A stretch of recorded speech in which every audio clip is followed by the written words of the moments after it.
And if Hamas doesn't cooperate, then as the President of the United States has said, Hamas is going to be obliterated. We're not going to force anything on our Israeli friends when it comes to foreign troops on their soil, but we do think that there's a constructive role for the Turks to play, and frankly, they've already played a very constructive role. We're very grateful for that. And you asked, they've supported Hamas in the past.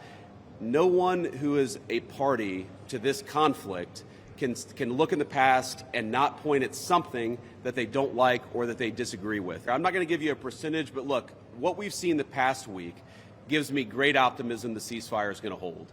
And if we get from where we were a week ago to a long-term durable peace between Israel and Gaza, there are going to be hills and valleys. There are going to be moments where it looks like things aren't going particularly well. But given that, and given the history of conflict, I think that everybody should be proud of where we are today.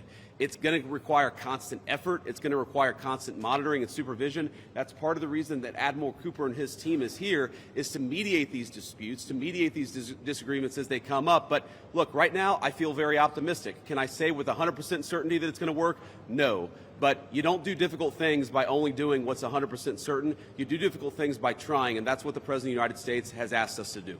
It is a focus of everybody here to get those bodies back home to their families so that they can have a proper burial. Now, that said, this is difficult. This is not going to happen overnight. Some of these hostages are buried under thousands of pounds of rubble. Some of the hostages, nobody even knows where they are. That doesn't mean we shouldn't work to get them, and that doesn't mean we don't have confidence that we will. It's just a reason to counsel in favor of a little bit of patience. This is going to take a little bit of time. And look, our warning to Hamas is very straightforward. The terms of the 20-point plan that the President put out there is very clear. It's supported not just by Israel, but by all of our Gulf Arab friends. It's that Hamas has to disarm. It's that Hamas has to actually behave itself, and that Hamas, while all the fighters can be given some sort of clemency, they're not going to be able to kill each other, and they're not going to be able to kill their fellow Palestinians. Now, again, that's going to take a little bit of time. We're talking about how to set up the security and humanitarian apparatus to put all this in place. But right now, where I stand, I feel confident that we're going to be in a place where this peace lasts, where it's durable. And if Hamas doesn't cooperate, then as the President of the United States has said, Hamas is going to be obliterated. We know that Hamas has to comply with the deal, and if Hamas doesn't comply with the deal, very bad things are going to happen. But I'm not going to do what the President of the United States has thus far refused to do, which is put an explicit deadline on it, because a lot of this stuff is difficult. A lot of this stuff is unpredictable. You basically have two regions in Gaza, one of which is relatively safe, I wouldn't say very safe, and one of which is incredibly dangerous. And part of ensuring that we get to a durable peace is to broaden the scope of the area that's safe. And the International Security Force is a big part of that. We don't yet have the International Security Force set up. That's something we're working towards. Look, I think that we are 1 week into President Trump's historic peace plan in the Middle East, and things are going, frankly, better than I expected that they were.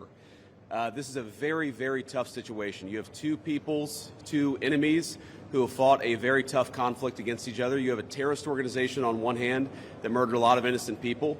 You've got an Israeli army that was defending itself on the other, that has learned a lot over the past couple of years. And then, of course, you have an innocent civilian population in Gaza that's caught in the middle.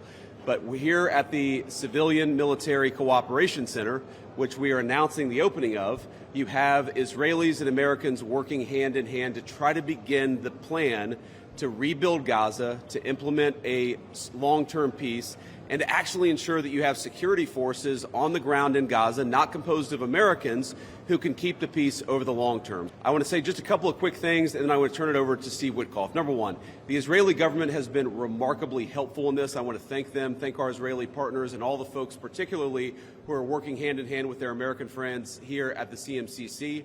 And number two, I want to say that there is this weird attitude I've sensed in the American media, in the Western media, where there's almost this desire to root for failure, that every time something bad happens, and every time that there's an act of violence, there's this inclination to say, oh, this is the end of the ceasefire, this is the end of the peace plan. It's not the end. It is, in fact, exactly how this is going to happen when you have people who hate each other, who've been fighting against each other for a very long time. We are doing very well. We are in a very good place. We're going to have to keep working on it, but I think we have the team to do exactly that. So with all thanks to our partners, both in Israel, but all across the Gulf Arab states, Indonesia, the Turks, we are doing an amazing thing here, and I'm particularly proud of the American troops working at the command center who are coordinating this effort and making it possible.